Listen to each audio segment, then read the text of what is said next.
This is eCoffee with Experts, where marketers and founders share what's actually working in SEO, AI, and digital growth. Grab your coffee and fuel your mind as we chat with top minds about their wins, struggles, and lessons you won't find in a blog post. Brought to you by Digital Web Solutions, we bring real talk to help you grow your business, one episode at a time. Let's get started. David Wilson, welcome to eCoffee with Experts. Good to have you. Great to be here. Tell me a little bit about what AI is doing to the top of the funnel and how, as marketers, we should adapt to that. It is totally changing. And we've been having this conversation with our clients for the last year or so, right? When ChatGPT came out, but then when Google caught up and said, okay, we have AI overviews, they're starting to take up those very basic searches. And now they've got AI mode. So, and especially if you look on a mobile device, you enter in a word and it's like AI overview, AI overview, AI overview, maybe a paid ad, and then you've got organic. So it's really difficult for these top of funnel keywords. So what we're finding for businesses is if you want to compete, you need to focus on the middle of the funnel from an organic standpoint. Focus on the comparison stage, right? So instead of talking about, what is a SaaS product, this is the best SaaS product for XYZ company. And this is why. Here are the benefits, here are the features. These are the use cases, because that's what everybody's searching for. And what we find is that while traffic is slightly lower to these than to the top of funnel, it converts at a much higher rate. Because these people are really, the further down the funnel, they have a better idea about what they want. And now you can start to develop that content that helps them push them through the funnel quicker. So that's from the organic side. There's a challenge on the paid side because we used to drive a lot of traffic from top of funnel, and then you would retarget to pull them through the funnel. It's harder to do on Google these days because you lose that. Right. So part of the paid strategy is also looking to see is, can we go to Meta? Can we go to the social networks? Can we drive some top of funnel awareness there, bring them to the website and then retarget them on social? So we're seeing a sort of a big change because of AI and sort of digital tactics, both from an SEO standpoint and a paid standpoint, because of that lack of top of funnel traffic. Yeah, and that's smart. Bring them to the website and retarget from there. It sounds like we're seeing less click-through, but you said less traffic on the website, but more leads.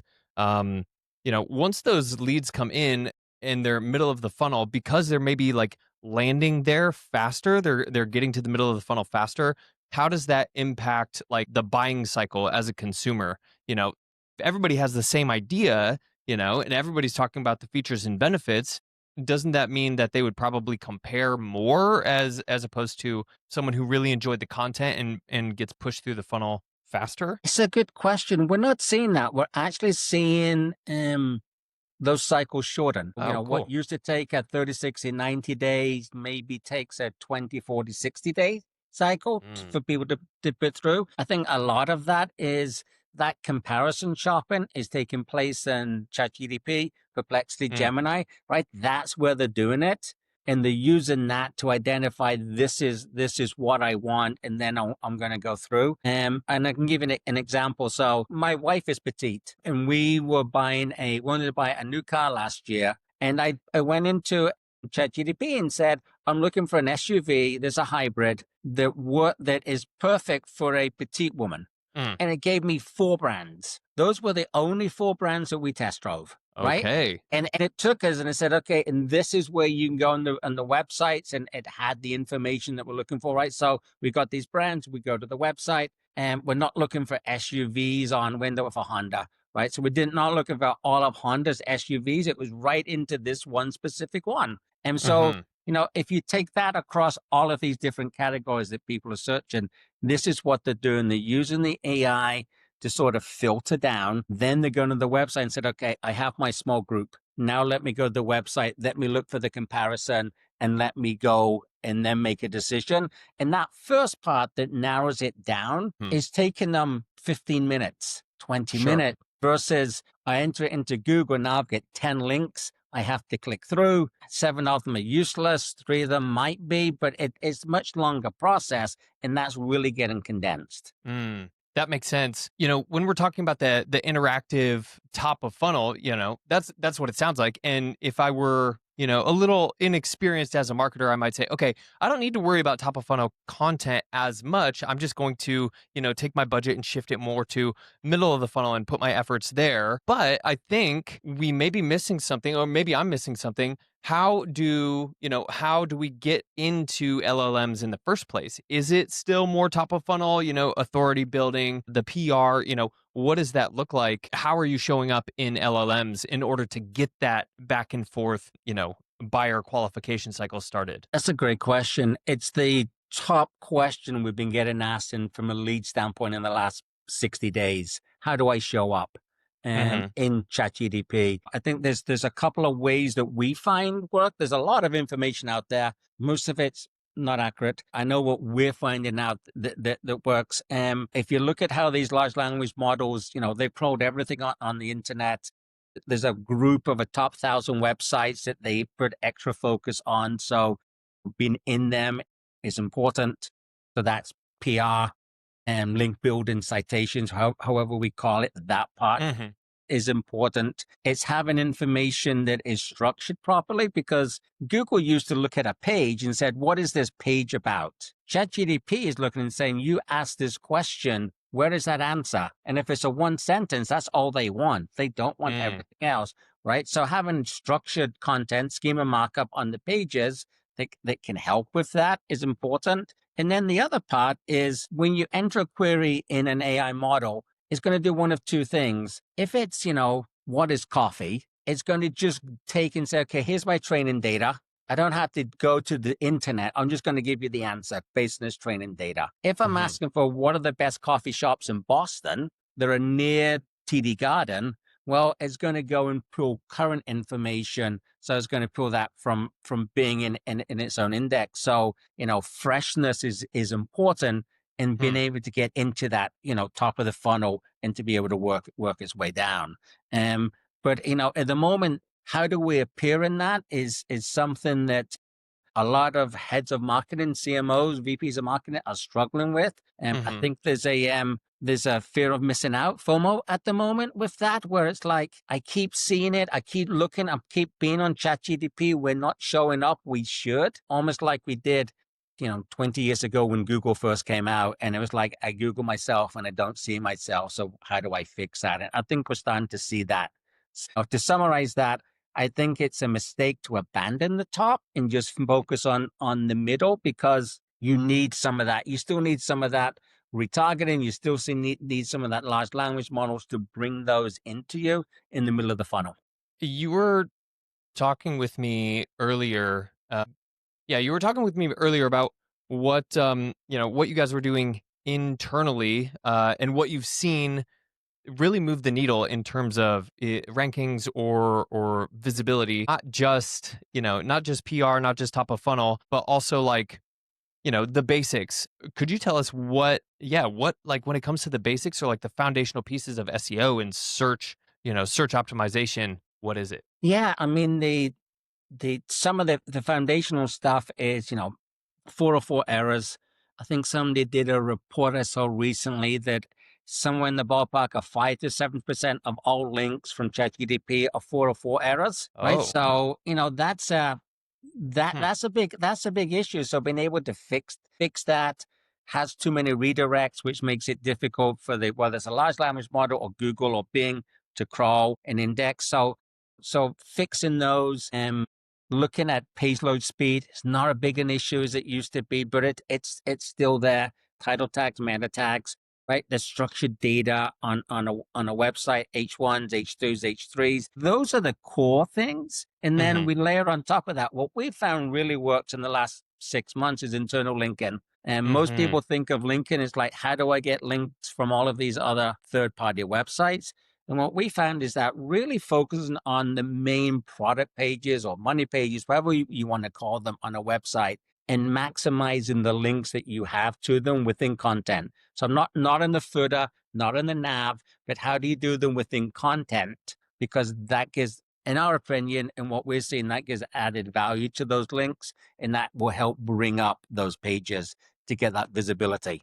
Yeah, the internal linking strategy it can be so easily overlooked, but it's like it's so fundamental and foundational. Yeah. Internally, at Zosimus, how do you shift the culture to think AI first or AI forward? When you're thinking about hiring or promoting, what are some of the key characteristics in a person are you looking for when you're looking to expand the team or promote someone? Curiosity, like, Okay. are you curious about these new tools and are you using them? So if it's a new person we're looking to hire, how are you using the tools and are you using them properly? Like if it's a social media and we give them a take-home exam and we get something that's 100% AI created, and it's like, yeah, that's not quite what we're looking for, right? Can you take it and can you add to it? So there's that. There's also, from an internal standpoint, we need to train our people, and we spend time training our people and send them through. All of the major products have their own mini universities, and sending them through that so they can be comfortable. I think there's Mm, nothing worse as an employee being said, "Hey, we're going to use Copilot or we're going to use ChatGPT. Good luck with it." But we expected, effects increasing your productivity, but we're not going to tell you how to do it, right? We're not mm, selling people up for success. So it's spending time working with people on these are the products that we have. This give you the skills that you need to be successful with them. And then let's see you do that. And then you can, that brings up everybody. And then the ones who are looking and saying, hey, I found this. This trick is really working. Or if I ask a prompt this way, and then this helps. And mm. so that's part of the culture. And for us at Zosimus, we did in 2023, we had a summer intern who put together a prompt library. So that's just 2+ years ago, and that was a summer. It was understanding even back then for our people to be successful, they have to know what a prompt is and what a good prompt is. And we Mhm. built a library 2.5 years ago in order to give them those tools. And I'm sure you continue to build on that library as Yeah. things come, right? Different sections, different Yeah. yeah, sure. Yeah. We Yeah. started to build custom GPTs. Mhm. We went OpenAI versus Gemini or Claude for a variety of different reasons, but we started to build out GPTs. Now we're starting to look at agents that can Mhm. sort of, how can we utilize the tech that's out there to help our people see some things that they probably don't realize that they can do and sort of expand their knowledge base where it's like, if you have this really great prompt and you enter it in here, you can get an 8-second video that's really good quality and we Mm. stick a couple together and now you've got a reel you can put on social, right? But you don't need a full-blown creative team to go and do that. You just need to see examples for you to say, when that comes up in a call, I can give an example and then I can go and deliver it. Yeah, very nice. And I read somewhere that you had saved over 200 hours of a month of just time executing with AI workflows. What are some of the most impactful or maybe the most impactful workflow? What department, what outcome were you looking for and what are some of the tools that you use to build this workflow if you can think of one? Yeah, so I can give you two. So, because I was working on it earlier today, we built Nice. a GPT for SEO audits. So Okay. we built it and we said, okay, these are the last 15 audits that we've done. This is our template. This is our tone of voice. This is our style. And now we just have to be able to take the data sources that we have. Right? So whether that's SEMrush, Screaming Frog, Google Search Console, wherever it happens to be, we can upload them. And now we can start to have a conversation with the chat GTP about what the findings are. Mm, And now we can add in, because we found out, this week that if you give it a Moz local, with Moz, you can check your local SEO score. And ChatGPT agent will actually go and do that for you. So we can put that in and it will bring that back with the score, with what it found, and with those recommendations based on what we currently tell clients. Right. mm. So this sort of saves us a lot of time on doing that. And also another one we have is an analytics one where we've built it based on sort of again our tone of voice. But now we can take you know Google Search Console and Google Ads report. And then there's another one did recently. We started with a Google Ads report and we did that. And then we did a meta report from the client. and we did that. And then they gave us a retargeting report from someone else. So we had 3 reports. But what was interesting from is that we did them one after another, but it was part of the same GPT. And the GPT was able to tie things together. So one of the issues that client came up was we're driving all of this traffic from Meta, but it's not converting. But we're able to go back and look and see, yes, but your top source that's paid is retargeting coming from these other channels. So in most of your traffic is coming from Meta. So if you turned off Meta, you're also going to impact your retargeting. But that wasn't obvious when you just look at reports in a silo.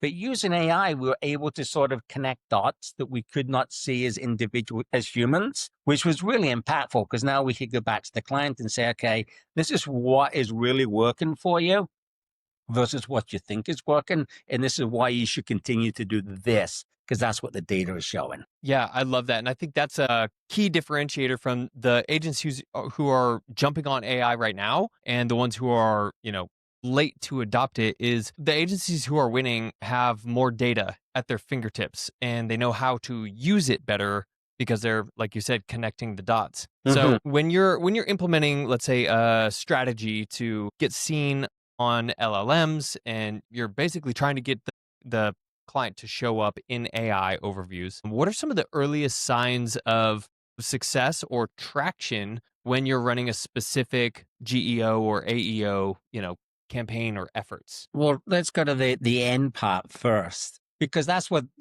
what moves the needle for us is when the client emails us and says, our sales rep just closed the deal and it came from ChatGPT. Nice. Because that's where we start to get the buy-in with them. And right, so there's that. We go to the beginning part where you do the analysis and you show the client, this is where you are compared to your competitors on ChatGPT, Perplexity, and Gemini, so 3 that we focus on. This is where you're strong. This is where you're weak. These are the opportunities. And let's verify first that all that info is correct. And probably get much better than we did 2 years ago. We verify it's correct. And then we start to put that plan together so we can measure the scores that they have and then start to show improvement on that. That translates into more traffic, which then translates into leads and business. So that's sort of how we layer it out from a KPI standpoint. What's your baseline score? Let's improve it. And then let's look at real business KPIs for you. The fact that you get it's almost like an SEO ranking. It's like, look, if your rankings improve, but you don't drive any more leads, doesn't really matter. And it's the same with AI. It's like, ultimately, we're trying to drive your business. And that's the final measurement for us. And everything we're doing, we're trying to tie it back to, did we drive leads in sales and revenue? And you must have some sort of a feedback cycle with your clients, right? You take their baselines, you say, how were you getting leads before, or how many, or whatever, or the quality even, does that happen when you're in the onboarding portion? Like, are you setting expectations with new clients and say, hey, we need you guys to kind of fill us in on, on the quality of leads you're getting and how many? Because I feel like that, some agencies might overlook that, or they might just kind of say, yeah, it's important for us to understand, but they might just depend on their tools and say, hey, we got you, 50 new leads this month. Meanwhile, the sales guys are like, what are these? These are bots or, children, who knows, It's such a good point. So we have, depending on the client, either weekly or bi-weekly calls. And that is one of the first questions, right? Here's the results that we saw. What did you see? We drove you 50 leads. Were they good? Sales didn't like 10 of them. But were the other 40 good? Great. So those are good. Tell us about the 10 that were not, and let's go back and adjust the campaign to see if we can bring them down. So that's part of every conversation we have with clients. A lot of our clients will just send us daily dumps, uploads from the CRM system. This is what came in, so we can match it back. But yeah, that's a key part. Is sort of, what is your sales cycle? How long does it take? Not everybody goes MQL, SQL, op, and sale, depending on where they are and what industry. So we want to understand what those steps are. How are we going to measure across? But more importantly, what is it from their end and then we'll adjust the ad spend. It's never, we gave you 50, and if you don't think they're good, that's not our fault. Yeah, that's our fault, because that's how you lose a client. Yeah. It's, Yeah. what did you think of that quality? And, the more we do it, and the more we go through this, the better the quality gets. Mm-hmm. Yeah, I've been a part of several sales teams that have hired marketing agencies. This is in a former life, of course, Yeah. but maybe it depends on the industry. But the marketing agency would bring in leads, and they kind of treated us like how you said you don't want to treat clients, which is like, Yeah. oh well, we brought you 100. If you don't like them, buzz off. And Yeah. that was, yeah, they lost us as a client pretty quick. Oh, Yeah. I've worked in-house, working from marketing, to where my responsibility is to drive leads for Hmm. a sales team. And there we just do in-personal meetings. But it's like, when your sales team is, 2 desks down from you, right? You Hmm. understand really quickly how the quality of your leads, because you're impacting their paycheck at the same time. And so Right. they will tell you whether it's good or not.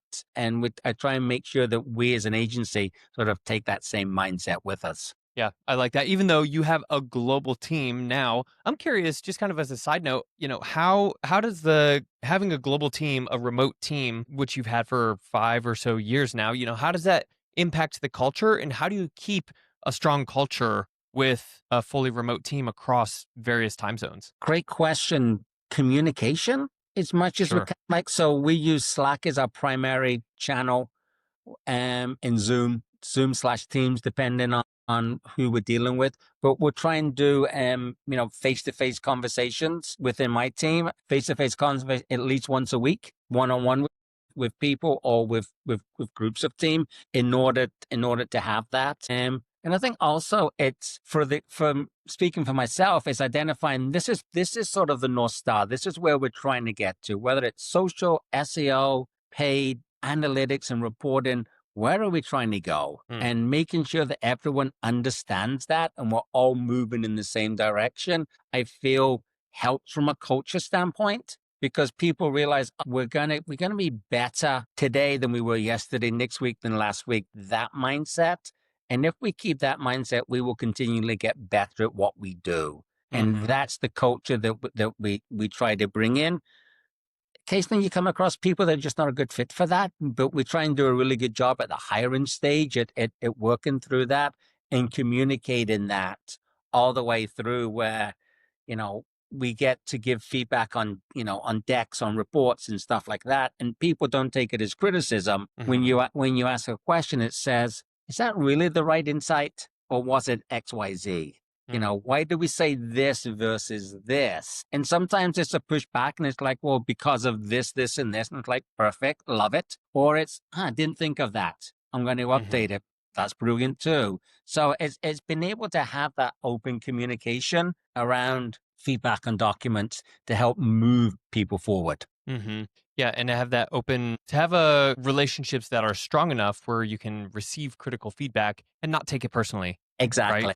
Yes. Yeah, because you're looking at that third party, which is like you said, the North Star, and say, hey, man, like we got to keep moving. We got to keep rowing the boat. Are you guys on like a entrepreneur operating system or some other, overall agency operating system, or is it all bespoke and custom to Zosimus? Define that agency operating system. That's an I interesting suppose it term, and would I be. haven't heard that one.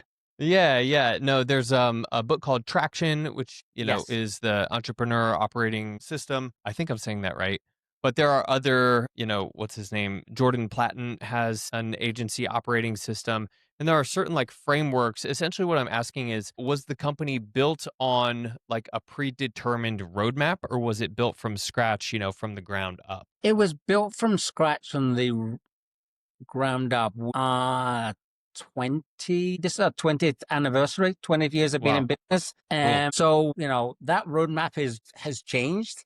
Hmm. And that path has changed over time. We've always had a big focus on digital. We've always known what we want to do. Hmm. How we do it is certainly evolved over time. I think, to answer it, it's bespoke to us versus Hmm. someone else's framework that we just laid on top, because it has gone through all these different iterations over time. Hmm. Yeah, thanks for sharing that. As we wrap up the session here, I feel like the time went by really fast, but how should, the folks that you're working with or internally, let's say, the C-suite, the CMOs, how would you recommend that CMOs rethink budgeting in terms of, when you're thinking of AI or AEO or GEO, is there some sort of baseline, fundamental principles, I guess, that you're thinking of, or how do we allocate budget? I think at the moment, how you allocate budget across channels has changed. And I think this is a real tough spot for CMOs, VPs of marketing, and paid team. Because the playbook for the last 20 years has been, if you're in B2C, you put it into Google with a little into social. If you're in B2B, you put it into Google, ABM, and LinkedIn, right? And that's been the playbook. That's what everybody's grown up. Yeah, you've got your at home, you've got your other stuff, but those are your primary channels. That's changed, and that is rapidly changing. So, the conversations is now becomes not channel based, but audience based. Who is your audience and what channels are they on? And let's approach it from that angle versus channel first. It now becomes audience first. And that's an interesting conversation to have and with where you can pull the demographics from a website and start to have that conversation with a client that says, hey, on the blog part of your website, this is who's come to visit. These are the demos. On your product pages, it's a slightly different demo. Right. So your marketing has to be a little different here because you're reaching different people with your content. Maybe that's good. Maybe that's bad. That's part of the discussion. But for us, it's having the conversation that said it's audience based. Where is your audience? And now they're more spread out.